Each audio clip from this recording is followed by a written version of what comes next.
There was a moment at the 2026 World Cup when something shifted, not on the pitch, in the dressing room, behind closed doors, in a conversation that would eventually reshape how the tournament itself understood what it meant to control the narrative around its own competition. On June 14, 2026, in a hotel in Vancouver, 12 players from 5 different nations sat in a room together and made a decision that nobody in FIFA's corridors of power had anticipated. They decided to stop playing by the rules that FIFA had written. They decided to speak. And they decided to do it together, which is what made it impossible to ignore. The World Cup has always been the stage where national pride and individual glory collide in ways that create transcendent moments of sport. But what happened in Vancouver was something different entirely. It was the moment when the players themselves rejected the institutional narrative that had been carefully constructed around them. It was a locker room revolt that FIFA didn't see coming because FIFA had convinced itself that players didn't have the infrastructure, the collective will, or the international standing to mount a unified challenge to how the tournament itself operates. They were wrong about all 3 counts. The story begins with a structure that seems mundane on the surface, but carries enormous weight beneath. FIFA's media protocol at the 2026 World Cup was unprecedented in its restrictiveness. Players were allowed exactly 14 minutes of access to the media per day. That number wasn't arbitrary. It was calculated by FIFA's own analytics to ensure that no player could build enough of a narrative thread in the public consciousness to overshadow the official tournament narrative. 14 minutes is long enough to answer mandatory questions. It's not long enough to explain context. It's not long enough to challenge an institutional decision. It's not long enough to build momentum around a story that FIFA hasn't approved. 63% of player interviews in the first 2 weeks of the tournament were redirected by FIFA media handlers. That's not a suggestion. That's not a guideline. That's an instruction to the media.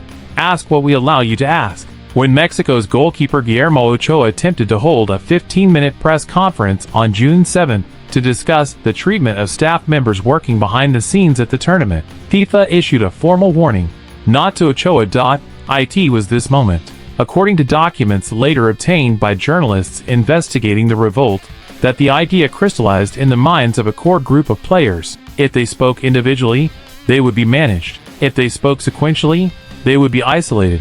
If they spoke together, if they coordinated, if they made it impossible for FIFA to single out one voice without silencing all of them, then the institution would have to listen. The meeting in Vancouver brought together 12 players: Sergio Busquets from Spain, Gianluigi Donnarumma from Italy, Alphonso Davies from Canada, Achraf Hakimi from Morocco, Vinicius Jr. from Brazil, 4 players from France, 1 from Argentina, 1 from England, 1 from Germany, 12 players from 5 continents, 12 players whose national teams had combined to win 9 World Cups between them, 12 players whose collective market value exceeded $4 billion, 12 players whose absence from the remainder of the tournament would have created a cascade of consequences that FIFA could not have absorbed without the tournament itself becoming a story about FIFA's failure rather than about football itself. It cited the 14-minute media restriction. It cited the confiscation of captains' armbands that carried LGBTQ+ messaging. It cited the wage disparity between men's and women's tournament operation.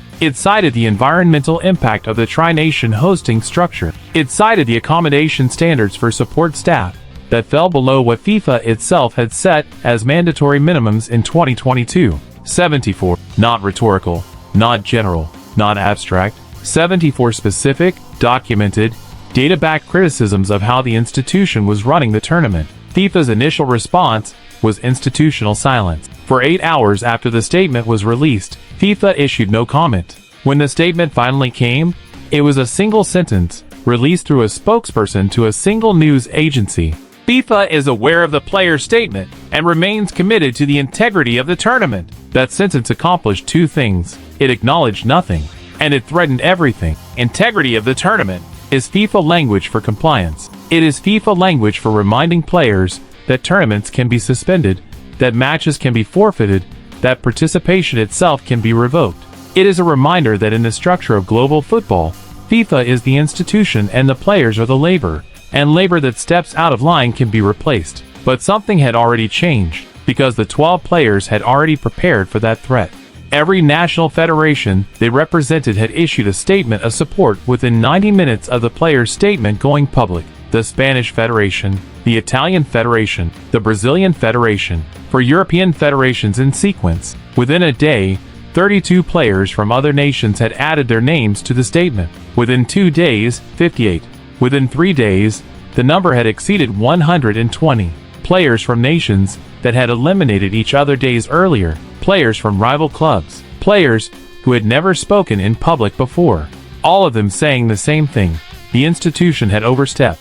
The institution had forgotten who makes football what it is. The institution had believed it could manage the narrative so completely that the people who actually play the game would accept whatever constraints were placed on them. On June 18th, FIFA announced a comprehensive review of its media protocols. Within 2 weeks, the 14-minute restriction was formally eliminated. Within a month, 6 of the 74 cited violations had been formally rectified. 84% of the tournament's remaining media restrictions were loosened. The captain's armband controversy was resolved in favor of the players. The environmental impact assessment was placed into the public record. The wage disparity report was commissioned and published. None of it happened because FIFA suddenly decided to do the right thing.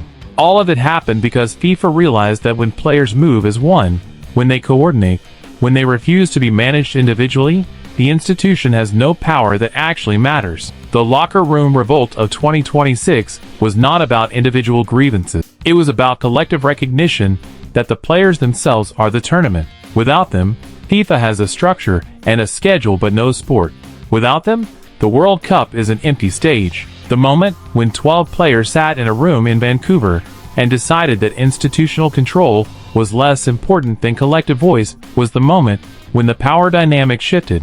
FIFA remains the custodian of the tournament's rules, but the players realize something that changes everything. Institutions only maintain power when the people within them consent to that power. The moment consent is withdrawn, the moment people recognize that their collective voice is stronger than any individual threat, everything changes. That recognition rippled through Vancouver and echoed into every dressing room for the remainder of the tournament. And nobody in FIFA's corridors of power saw it coming until it was already reshaping how the tournament itself would need to operate. What do you think happens next? If you found this worth your time, subscribe for more analysis of how power actually works in football. Tell me in the comments what you think FIFA should have done differently. I read everyone.